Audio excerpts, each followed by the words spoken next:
Everyone has heard the story of Sauron's fall, the great battle at the Black Gate, the last alliance of elves and men, 7 years of siege, and then the Dark Lord himself emerging to face his enemies.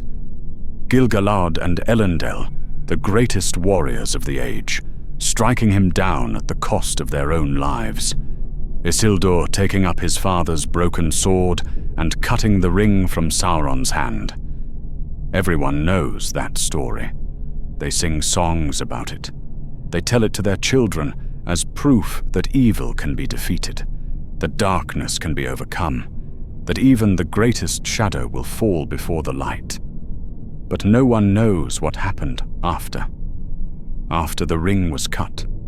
After Sauron's body crumbled to ash. After Isildur claimed the ring and doomed himself and the world with his pride. After the armies went home and the songs were sung and everyone believed the shadow had ended forever. No one asks where Sauron went. No one wonders what became of him in those 1,000 years between his fall and his return. They assume he simply waited, formless and powerless, until the ring called him back, a spirit in the void, suspended, meaningless. They are wrong. I know what happened during those 1,000 years. I know because I was there, because I found him, or he found me, in the waste places of the East, where no songs are sung and no histories are written. Because I was the first to serve him after his defeat, the first to hear his voice, the first to feed his hunger, the first to learn that even as a shadow, even as less than a whisper, Sauron was still the most dangerous being in Middle-earth. My name is Khamûl, and I was the greatest sorcerer east of the sea. This is my confession. This is how the Dark Lord survived. And this is the warning I leave for any fool who believes that evil, once defeated, stays defeated. Sauron is patient. Sauron endures. And there is always someone arrogant enough to give him what he needs. I do not say this from pride, not anymore. Pride is what destroyed me. But it is necessary to understand what I was before you can understand what I became.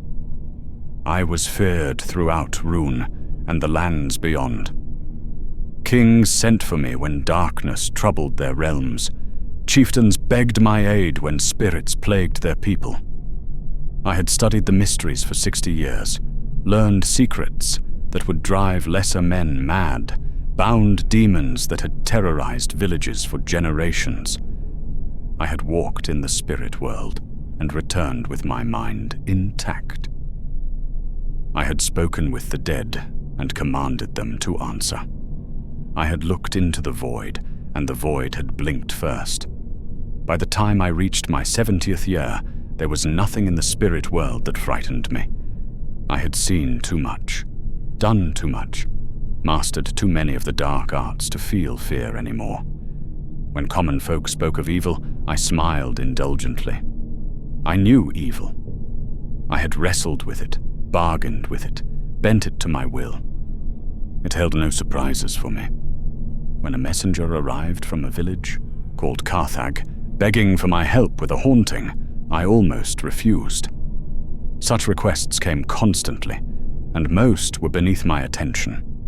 Minor spirits, echoes of old deaths, lingering resentments that curdled into hauntings. Work for apprentices, not for a master of my stature. But something in the messenger's eyes gave me pause. He was terrified in a way I had not seen before. Not the ordinary fear of villagers confronted with the supernatural, but something deeper. Something that had touched his soul and left a mark. He told me of the disturbances. They had begun 3 months ago, he said, with a feeling. Nothing more than that at first. A sense that something was watching from the empty places east of the village. The herders reported it first, those who took their flocks out toward the waste. They felt eyes on them, though they saw nothing. They heard whispers on the wind, though they could not make out words. Then the dreams started. Every night, more villagers woke screaming, from nightmares they could not remember. They knew only that something terrible had been in their minds, something cold and vast and hungry. Some stopped sleeping entirely, preferring exhaustion to whatever waited for them when they closed their eyes. Then the animals began dying, livestock found in the mornings with no mark upon them, simply dead, their eyes frozen in expressions of absolute terror. Dogs howled through the night and then went silent, found stiff and cold at dawn. Birds fell from the sky, and then the shadows started moving wrong. The messenger's voice trembled as he described it. Shadows that stretched toward the east even when the sun was in the west. Shadows that moved when nothing cast them. Shadows that seemed to watch, to wait, to hunger.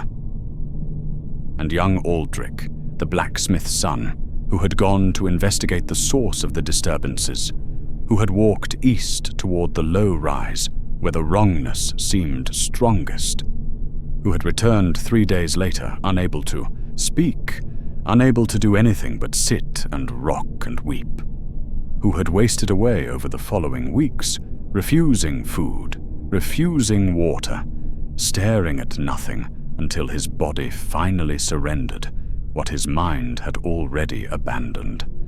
I listened to all of this with what I believed was professional detachment. Classic haunting pattern, I thought. A spirit of some kind, anchored to a location, growing stronger as it fed on fear. The escalating disturbances were typical. The death of the boy who investigated was unfortunate, but not unusual. Spirits could be dangerous to the untrained. But I was not untrained. I was the greatest sorcerer east of the sea. I had banished entities far more dangerous than some village haunting. Whatever lurked near Carthage, I would find it, assess it, and deal with it. A week's work at most.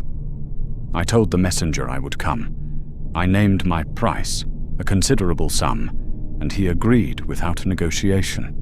That should have warned me. Desperate men do not haggle. But I attributed his eagerness to fear rather than to any real measure of the threat. I packed my tools, prepared my wards, and set out for Carthage. 3 weeks on horseback through increasingly desolate terrain. I watched the land grow emptier and stranger with each passing day, the grass thinning, the trees vanishing, the sky itself seeming to pale as if the sun resented shining on such forgotten ground. The waste places earned their name. Nothing lived there that didn't have to, and the further east I rode, the more I felt it too. That sense of being watched, of something aware of my approach. I smiled when I felt it. There you are, I thought, waiting for me. I did not understand. I did not understand anything. Carthage was smaller than I expected. Perhaps 200 souls, farmers and herders, scratching a living from soil that barely tolerated their efforts. The buildings were rough, functional, built for survival rather than comfort. These were hard people living in a hard place, and they looked at me with the mixture of fear and desperate hope I had grown accustomed to. The headman greeted me at the village edge. His name was Torvak, a weathered man in his 50s with the calloused hands of someone who had worked every day of his life. He thanked me for coming with an earnestness that bordered on groveling. I asked him to show me the pattern of disturbances. Where had the animals died? Which homes reported the worst dreams? Where had young Aldrich walked before his mind broke? The answers all pointed east, toward a low rise perhaps a mile from the village, visible from where we stood as a slight elevation in the otherwise flat landscape. Dead grass and grey stones, nothing more. I felt nothing from it at that distance. No spiritual resonance, no dark energy, no sense of presence. Either the villagers were exaggerating, or whatever lurked there was hiding itself, masking its nature until someone came close enough to investigate. Clever, I thought. But not clever. Enough. I told Torvak I would begin my work the following morning. That evening, I prepared my tools, mixed my inks, traced the preliminary wards that would protect me during the working. I had done this 1,000 times. The ritual was almost meditative, calming my mind, focusing my will. But I slept poorly that night. My dreams were dark and formless, full of vast empty spaces and a cold that seemed to seep into my bones. I woke several times with the absolute certainty that something was in the room with me, only to find nothing but shadows and silence. I told myself it was anticipation, unfamiliar surroundings, the natural tension before a confrontation. I had felt such things before, many times. They meant nothing. But I had never felt watched like this, never felt so certain that something was aware of me, studying me, waiting for me to make my move. I should have left. I know that now. I should have recognized the wrongness for what it was, should have understood that anything powerful enough to touch my dreams through my wards was far beyond a simple haunting. But I was arrogant. I was proud. I was the greatest sorcerer east of the sea, and I had never met anything I could not handle. I walked to the rise at dawn. The morning was grey and still. No wind, no bird song, no sound but my own footsteps crunching in the dead grass. The villagers watched me go from behind shuttered windows. None offered to accompany me. I didn't ask. The ground grew harder as I approached the rise, the soil giving way to bare stone and grey dust. Nothing grew here. Nothing had grown here for a long time, perhaps ever. The land felt dead in a way that went beyond the absence of life. It felt actively hostile, as if it resented my presence, as if each step was a violation. I could feel it now, as I drew closer. A presence. Not strong, not obvious, but there, like a weight at the edge of perception, a shadow in the corner of my vision that vanished when I turned to look. It was hiding from me, concealing its true nature, showing me only what it wanted me to see. I smiled. Clever thing. But I had dealt with clever spirits before. They all thought they could deceive me. They all learned otherwise. I found a flat stone at the top of the rise and began my preparations. Drew the circle of binding with salt and ash, lit the candles of seeing at the cardinal points, pricked my finger and let 3 drops of blood fall onto the stone, the offering that would call forth whatever lurked here. Then I sat within my circle, closed my eyes, and opened my mind. This was the moment of vulnerability, the instant when a sorcerer lowered his defenses and reached into the spirit world. It was dangerous, always.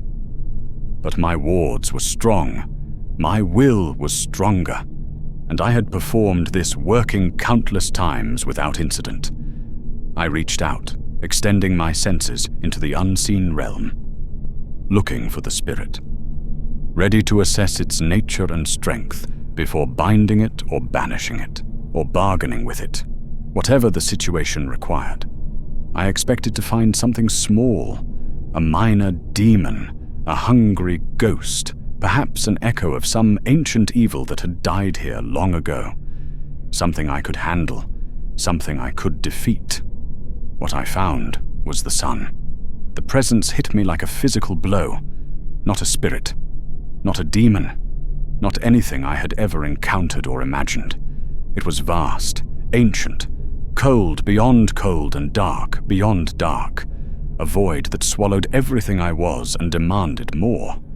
It crashed into my mind like a wave against a sand castle, and my wards, my protections, my 60 years of study and mastery, they meant nothing, less than nothing.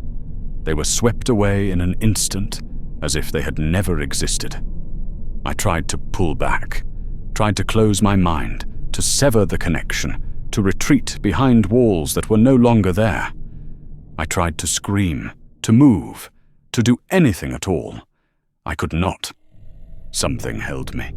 Something had me, and it was not letting go. I was pinned, paralyzed, helpless in a way I had never experienced. My power, my knowledge, my will, none of it mattered.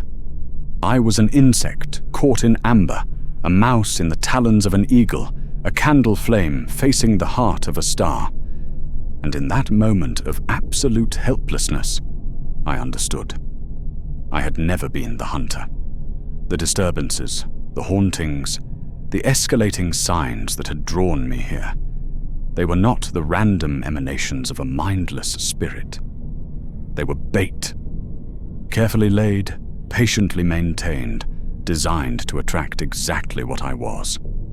A sorcerer, powerful enough to be useful, arrogant enough to come alone, foolish enough to open his mind without truly understanding what might be waiting. I had walked into a trap. I had walked into it willingly, confidently, proudly. I had opened the door myself and invited in something that had been waiting for this moment for centuries. The presence examined me. I felt it turning me over like a curiosity, probing my memories, rifling through my knowledge, assessing my worth. Every secret I had ever learned, every spell I had ever mastered, every moment of my long life, it saw everything. I could hide nothing. I could protect nothing. I was laid bare, and something vast and terrible was deciding whether I was useful enough to keep. Then it showed me what it was. Images poured into my mind, too fast and too terrible to fully comprehend. A tower of black stone reaching toward a burning sky, armies that blackened the earth from horizon to horizon. A hand wearing a ring of gold, and the power of that ring was like nothing I had ever imagined. Power enough to reshape the world, to dominate all living things, to make reality itself bow before its master. I saw it all fall. Saw the ring cut away, the tower crumble, the armies scatter. Felt the agony of losing everything, the horror of being unmade, the desperate flight into darkness with nothing left but will and hate and the absolute refusal to end. I understood, and understanding, I knew fear for the first time in 60 years. Sauron, the Dark Lord of Mordor, the enemy of the free peoples, the master of the rings. He had not died at the last alliance. His body had been destroyed, his power broken, but his spirit had fled east, into the waste places, into the forgotten lands where no songs were sung and no histories were written. He had hidden here, waited here. For 1,000 years, he had lingered as less than a ghost, too weak to act, too stubborn to fade, watching and planning and waiting for someone to make exactly the mistake I had just made. And now he had me. The presence spoke. Not in words, not exactly, but in impressions that formed meaning directly in my mind. A voice like ice, like iron, like the space between stars. You will serve. It was not a question. It was not an offer. It was a statement of absolute fact, as certain and immutable as the rising of the sun or the turning of the seasons. I would serve. There was no alternative, no negotiation, no possibility of refusal. I tried to resist, tried to summon my will, my power, my decades of experience. I tried to fight. The presence almost seemed amused. It pressed against my mind, just slightly, and I felt myself crumbling, felt my resistance dissolving like morning frost in sunlight, felt my will, my identity, my sense of self beginning to fragment under pressure I could not comprehend, let alone oppose. I stopped fighting. The pressure eased. The presence settled into my mind like a parasite finding its home. and I understood that this was my existence now. This was what I had become: a host, a vessel, a tool for something infinitely greater than myself. I had thought myself a master of the dark arts. I had thought I understood power. I understood nothing. I was nothing. I had met a true master, and I would spend the rest of my life in his shadow. The first weeks were almost peaceful. Sauron did not hurt me, did not torment me, did not do any of the terrible things I had imagined in those first moments of captivity. He simply existed in my mind, a cold presence that watched through my eyes and listened through my ears and learned through my experiences. I returned to Carthage and told the villagers their haunting had been banished. They believed me. They were so desperate to believe me that they did not question the change in my manner, the new coldness in my eyes, the way I no longer quite moved like myself. They paid me and thanked me, and were glad to see me go. I did not go far. Sauron needed me, and he needed me close to the place where he was anchored. The Rise, that barren patch of dead earth where I had found him. That was where his spirit clung to the world. The ring kept him from fading entirely, he told me. That distant artifact lost somewhere in the west. As long as it existed, he could not truly die. But he was weak, terribly weak, barely able to maintain coherence without something to hold on to. I was that something now. My mind, my body, my living connection to the physical world, these were his anchor. Through me, he could perceive reality. Through me, he could think clearly. Through me, he could begin to rebuild. I found a cave in the hills, a day's ride from Carthage, and I made it my home, my temple, my prison. I built an altar of black stone, following designs that appeared in my dreams. I carved symbols I did not recognize in a language I had never learned. My hands moved without my guidance, tracing patterns that hurt to look at, that seemed to writhe and shift when viewed from the corner of the eye. And I began to understand what Sauron needed. A spirit without form is barely a spirit at all. It thinks, but slowly. It perceives, but dimly. It exists, but only just. To rebuild, to regain even a fraction of his former power, Sauron needed sustenance. He needed belief, fear, worship. The psychic energy of living minds turned toward him, feeding him, giving him substance. He needed followers. And I, his first servant, his anchor, his hands in the physical world, I would provide them. It began with small things. Whispers in the villages I visited, hints of a power rising in the east, a shadow that would reward those who served it. Most dismissed me as mad. Some laughed, a few listened. Those who listened, I cultivated.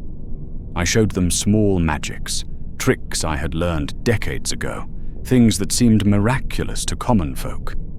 I told them these powers came from the shadow I served, that greater gifts awaited those who proved their devotion.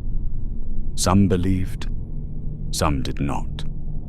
Those who believed, I brought to the cave. The first time I showed another person the presence, I did not know what would happen. I led a young man named Varrock, a farmer's son with ambitions beyond his station, to the altar I had built. I instructed him in the words to speak, the posture to adopt, the opening of the mind that would let him sense what lurked here. He touched Sauron. Just for an instant, just the barest brush of contact, carefully controlled by my master so as not to destroy the fragile mortal mind.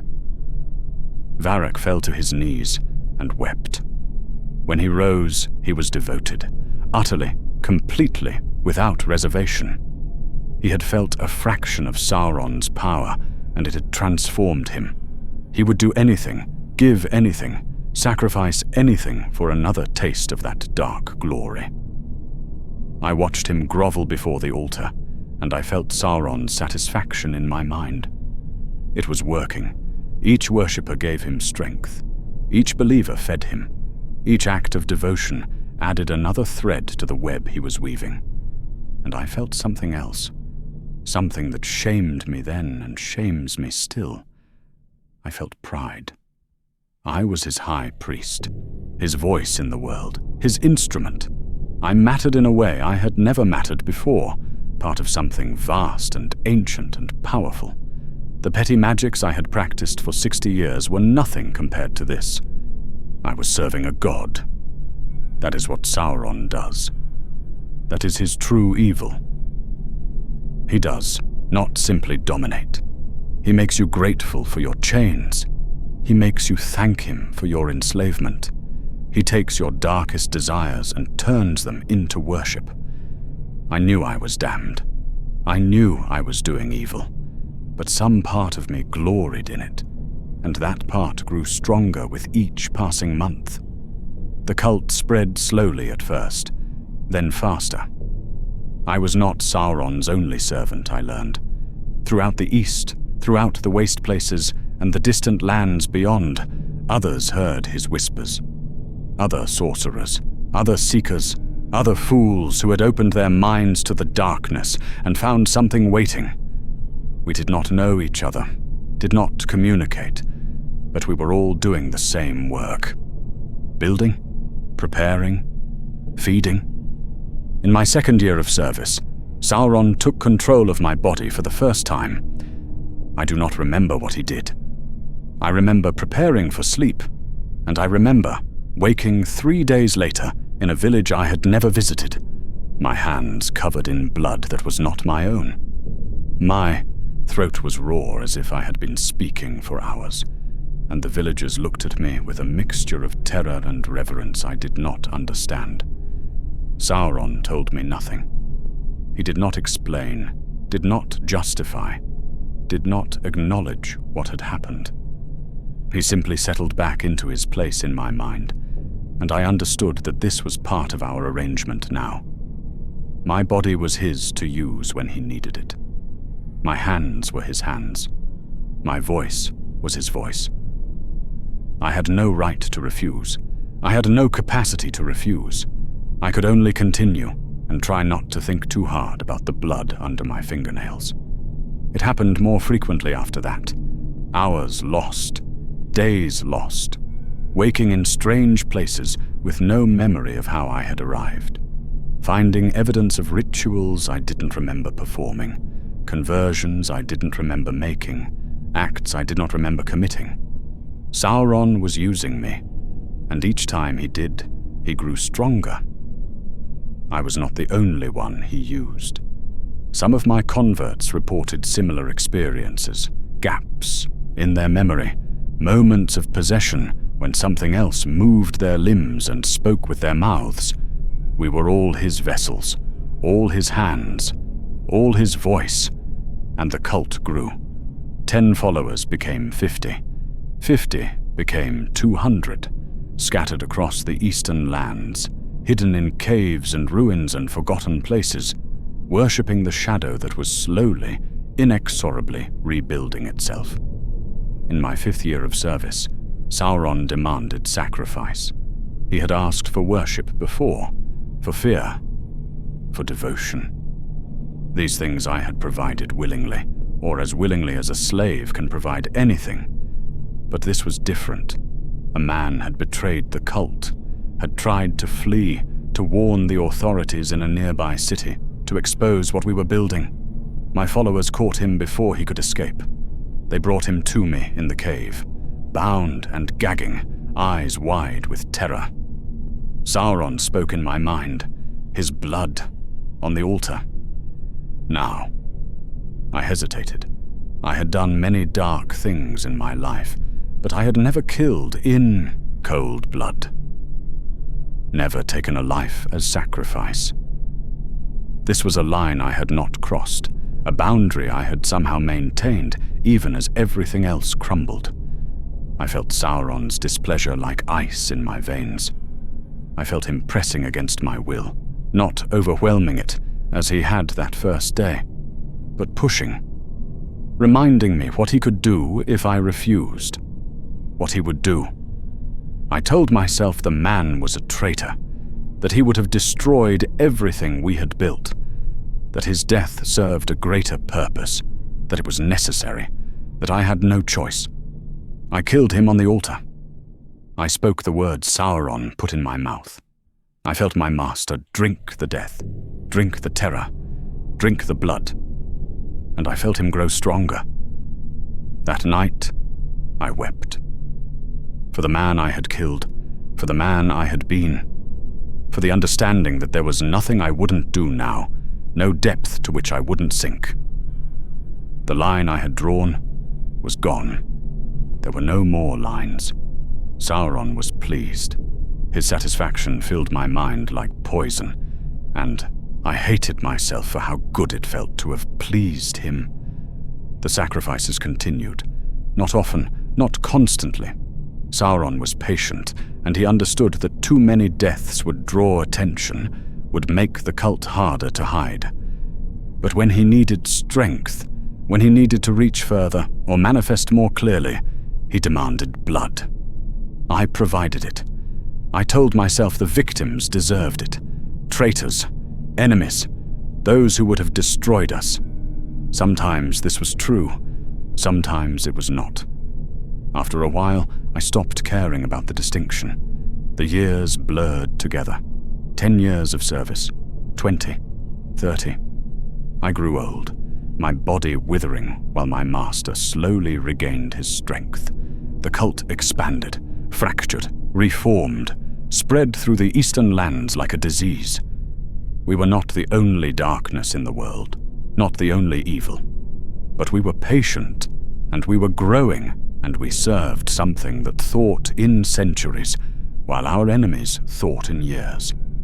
I saw less and less of my followers. Sauron used me constantly now, taking my body for days at a time, sending me on missions I didn't remember, having me perform rituals I could not recall. I was a passenger in my own flesh, a ghost haunting my own life. Sometimes, in the rare moments of clarity, I wondered what I had become. The greatest sorcerer east of the sea, reduced to this. A puppet, a tool, a hollow shell animated by something else's will. But mostly I didn't wonder. Mostly I simply existed, serving, obeying, waiting for the next command. In my 50th year of service, something changed. I felt it before I understood it. A shift in the presence that had shared my mind for half a century. A growing distance, as if Sauron was turning his attention elsewhere, preparing for something beyond my comprehension. He was strong now. Not as strong as he had been before his fall, not even close, but strong enough. Strong enough to leave this place. Strong enough to move west, toward the lands he had once dominated, toward the fortress he would build in the forest, toward the next stage of his long plan. He did not tell me this directly. He did not explain or justify or say goodbye.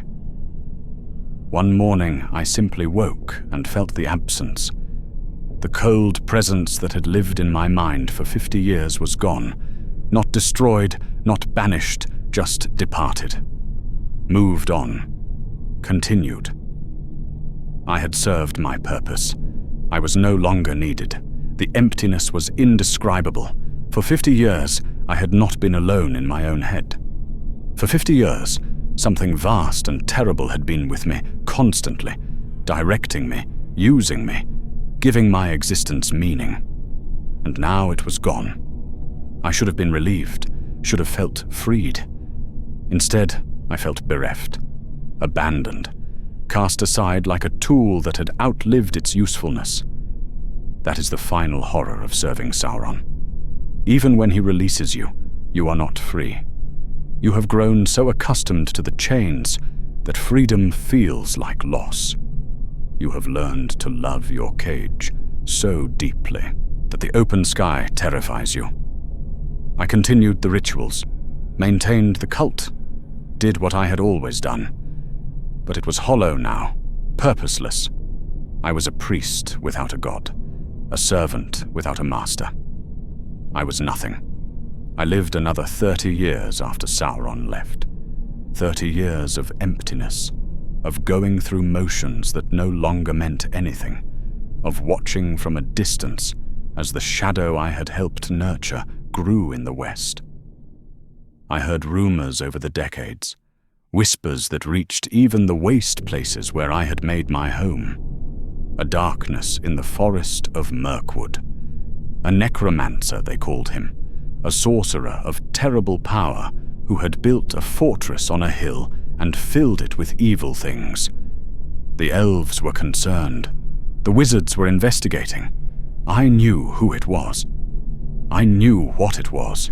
The spirit I had fed and served and anchored to the world, now grown strong enough to manifest, to act, to begin the long process of reclaiming his power. Dol Guldur, they named the fortress. The Hill of Sorcery. And I knew, with absolute certainty, that this was only the beginning, that the necromancer would grow stronger still, that eventually he would reveal himself as what he truly was, that the shadow I had helped survive would one day threaten the entire world. I should have felt guilty, should have felt responsible, and I did in a distant, abstract way. But mostly I felt something else, pride. I had been part of this. I had helped this happen. My service, my sacrifices, my 50 years of devotion had contributed to what Sauron was becoming. I was part of his story now, part of his legend. When the Dark Lord returned in full, when he reclaimed his ring and rebuilt his tower and threatened all of Middle-earth, part of that would be because of me. I was dying when I wrote this confession. An old man in a cave, surrounded by altars to a god who had forgotten him.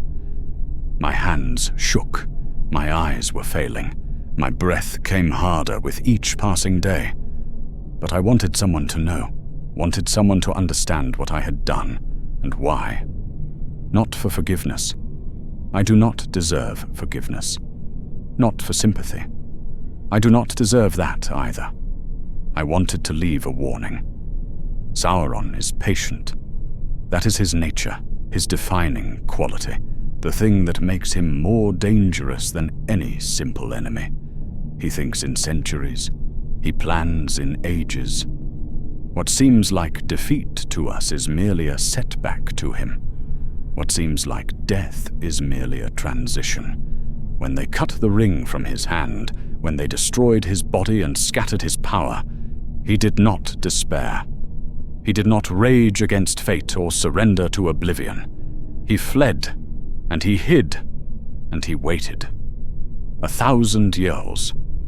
1,000 years of patience, of weakness, of existing as barely more than a whisper in the void. Any other being would have faded. Any other will would have broken. But Sauron endured because endurance is what he does. Because he knew, with absolute certainty, that eventually someone would make a mistake. Eventually some fool would reach into the darkness and give him the handhold he needed. I was that fool. My arrogance, my pride, my absolute certainty in my own power, these were the tools he used to rebuild himself. I walked into his trap with my eyes open and my defenses down, and I gave him everything he needed to survive. There will be others. That is the lesson of my life. There will always be others. Fools who think they can touch the darkness without being consumed. Sorcerers who believe their knowledge protects them. Kings who imagine they can use evil as a tool without becoming its servant. Ordinary men and women who convince themselves that just a little darkness, just a small compromise, just this one exception will not damn them. Sauron will find them. He will offer them what they want. He will let them believe they are in control. And when they are deep enough, When they have committed themselves beyond retreat, he will show them what they have truly been serving.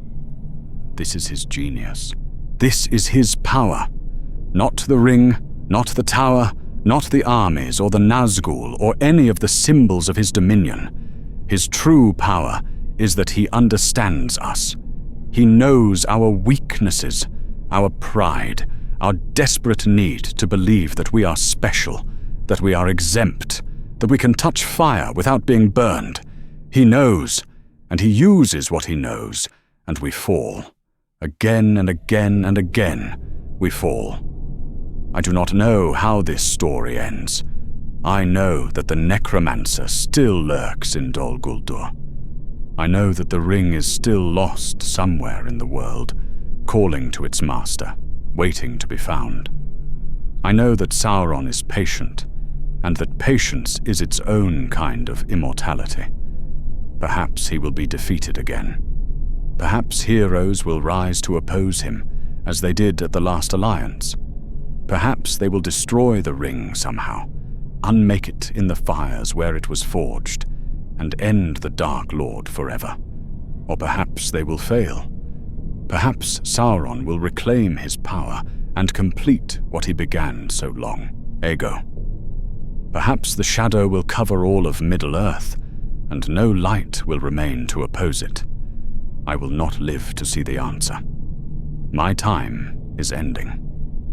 The darkness I served for 50 years is calling me home, and I do not think I will find rest when I arrive. But before I go, I offer this warning to whoever reads these words. Be humble. Be cautious. Do not imagine that your power or your knowledge or your will protects you from the darkness. Do not think yourself too clever to be deceived, too strong to be broken, too wise to fall. Sauron is patient. Sauron endures, and he is always waiting for the next fool to open the door. I was the first to serve him after his fall. I was not the last. May the gods have mercy on those who come after me. I know Sauron will not.